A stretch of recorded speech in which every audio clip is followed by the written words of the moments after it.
अच्छा, इसका इलस्ट्रेशन हम एक बार बता देते हैं, फिर इसके बाद आप बात करिए। बेटा कोशिश करनी बिना देखे बिना पढ़े हुए बोलने की, क्योंकि आपके सामने बुक है, आप यहां से दूर हैं, लेकिन आप पढ़ेंगे तो हम देख लेंगे। दिमाग में कुछ ऐसा सेंटेंसिंग बनानी ताकि हम लिख सकें उसको। फिर इसका पहला इलस्ट्रेशन ये आता है, A intentionally and falsely leads B to believe that certain land belongs to A and thereby induces B to buy and pay for it.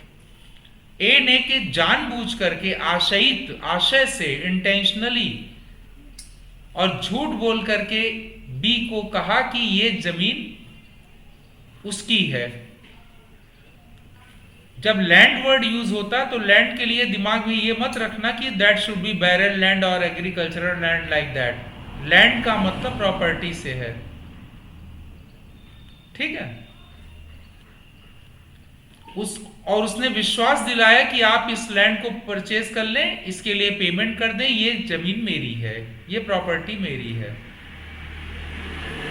The land afterward becomes the property of A. बाद में वो property उसकी हो जाती है, A की।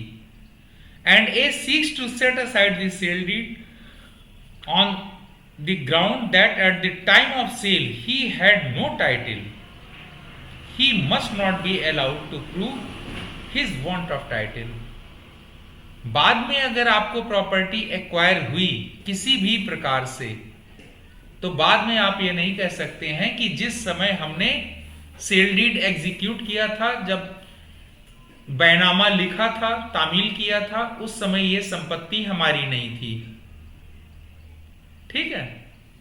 बाद में आप नहीं कह सकते ऐसा, जबकि ट्रांसफर ऑफ प्रॉपर्टी एक्ट के मुताबिक उस समय सेल हुई ही नहीं, sale was not completed, title नहीं पास हुई थी। जब हम टीपी एक्ट पढ़ें तो इस चीज को ध्यान रखिएगा।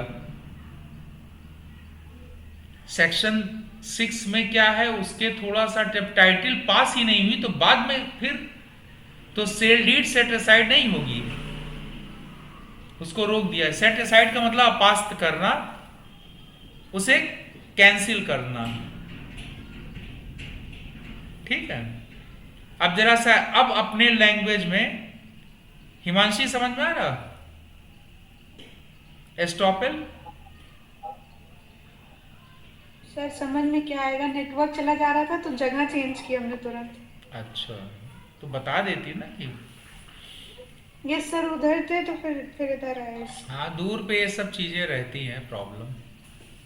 अगर क्लास में रहते तो यहाँ नेटवर्क नहीं जाता है। लवी है, रुद्र है, सब इनका नेटवर्क नहीं जाएगा, ठीक है। ये दोनों गए हैं सर? लवी बोलो। Yes sir. वही है कि एक दूसरे को देख करके खा लिए है ना कि